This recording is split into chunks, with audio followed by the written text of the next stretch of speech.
नाम डॉक्टर अमन कुमार है। हम दिल्ली के एके इंस्टीट्यूट ऑफ ऑफ्थल्मोलॉजी में प्रैक्टिस करते हैं।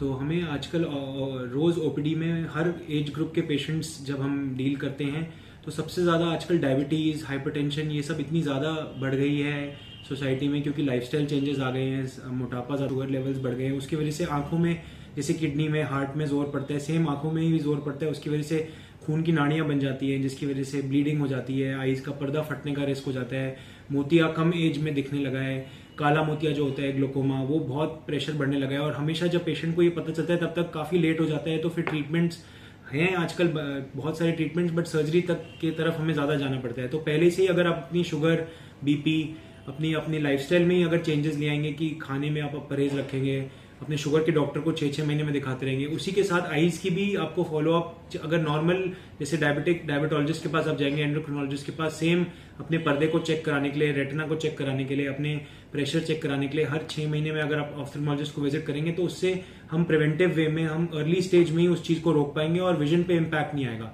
क्योंकि एक बार विजन पे इम्पैक्ट आने लगता है तो फिर ट्रीटमेंट उसका काफी लंबा चलता है। उसका ऐसे नहीं होता कि मोतिया की तरह कि अगले दिन ही साफ दिखने लगता है। तो बहुत सारे ड्रॉप्स, बहुत सारी सर्जरी की फिर रिक्वायरमेंट पड़ती है, लेजर करना पड़ता है, इंजेक्शन लगाना पड़ता है।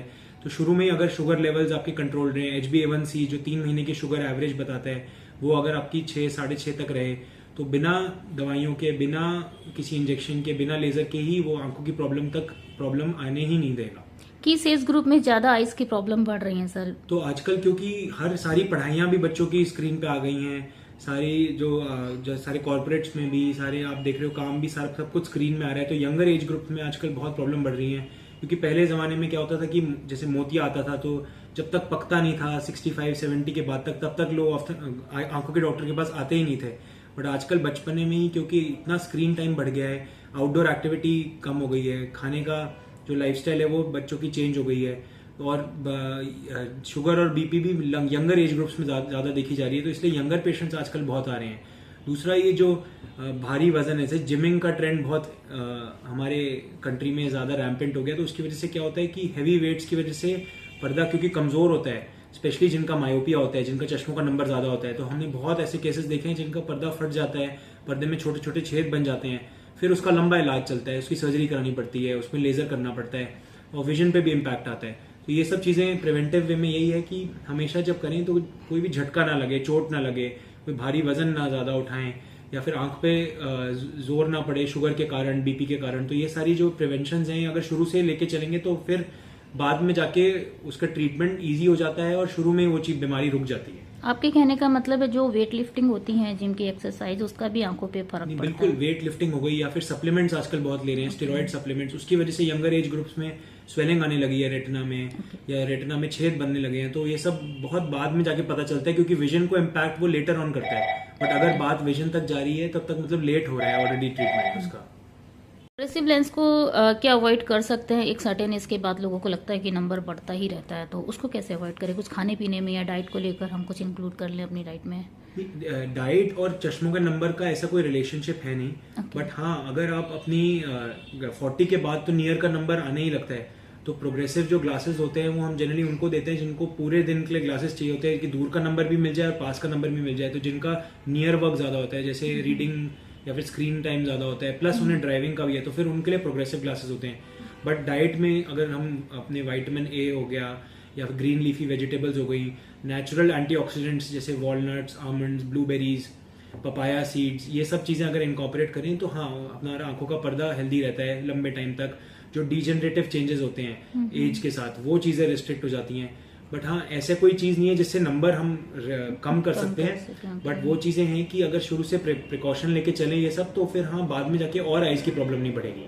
डॉक्टर अमन, कई बार लोग चश्मा अवॉइड करने के लिए लेंसेज लगाते हैं, तो वो कितना सेफ होता है और क्या ध्यान रखना चाहिए लेंसेज? लेंसेज लगाने में कोई प्रॉब्लम नहीं है, बट लेंसेज किस तरीके से लगाएंगे, कितने ड्यूरेशन के लिए लगा रहे हैं, सोते हुए लगा रहे हैं या नहीं, सफाई से लगा रहे हैं नहीं, उन चीजों से कॉम्प्लिकेशन ज्यादा बढ़ती हैं। लेंसेज बिल्कुल सेफ है लगाने में, कोई प्रॉब्लम नहीं है अगर आप पूरे दिन यूज करें। तो हम जनरली रेकमेंड करते हैं कि डिस्पोजेबल लेंसेज यूज करें, या फिर मैक्सिमम 15 डे वाले लेंसेज यूज करें। जो लोग लंबे टाइम तक लेंसेज पहन के रखते हैं, या फिर रात को लेंसेज तो आजकल जैसे रिफ्रैक्टिव सर्जरी हो गई, जो चश्मा हटाने की सर्जरी, वो बहुत ज्यादा कॉमन हो गई है।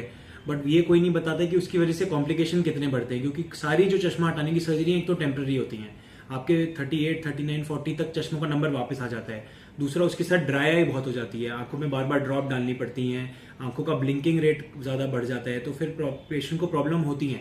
थोड़े दिनों के लिए आपका चश्मा हट जाता है बट वो नंबर वापस आ जाता है, और प्लस उन सर्जरीज से आपके रेटिना पे भी जोर पड़ता है। तो हम अनलेस बिल्कुल ही अगर कॉस्मेटिक रीजन ना हो, हम सजेस्ट करते हैं कि आप अपने जो सेफेस्ट ऑप्शन है वो है कॉन्टैक्ट लेंसेज या ग्लासेस, क्योंकि उससे आंखों के अंदर में कोई इफेक्ट नहीं पड़ता, आंखों का जो कॉर्निया है वो पतला नहीं होता, क्योंकि हर ये सारे जो लेजर वाले प्रोसीजर है इससे आंखों के कॉर्निया पे बहुत फर्क पड़ता है। तो हम लोग एज रेटिना सर्जन, हमें इतनी सारी कॉम्प्लिकेशंस देखी है इन प्रोसीजर्स की कि हम इन चीजों के इतने फेवर में नहीं है, क्योंकि जो चीजें बिना किसी सर्जरी के, बिना किसी प्रोसीजर के हो सकती हैं, वो चीज बेस्ट है। बेस्ट है सर। एक चीज़ जो शादी ब्याह में लोग आर्टिफिशियल लेंसेज लगाती हैं लड़कियां, तो उसके भी क्या कोई साइड इफेक्ट हैं या इट्स सेफ सर? तो आजकल जो लेंसेज आ गए हैं, जो आप कह रहे हैं कलर्ड कॉन्टैक्ट लेंसेज जैसे होते हैं, लगाने में सेफ है, बट अगेन वही हाइजीनिक तरीके से लगाना पड़ेगा, हाथ साफ करके, जो सोल्यूशन यूज करते हैं स्पेशली जो कंटेनर में रहता है, क्योंकि उससे इन्फेक्शन रेट्स बहुत बढ़ गए हैं। उसके बाद ऐसा नहीं कि आप आईज लेके सो जाएं उसके बाद, या फिर पानी में चले जाएं, क्योंकि उन सब चीजों से कॉन्टैक्ट लेंस से इन्फेक्शन बहुत बढ़ता है। तो और प्लस अगर कभी भी उससे रेडनेस लग रही हो,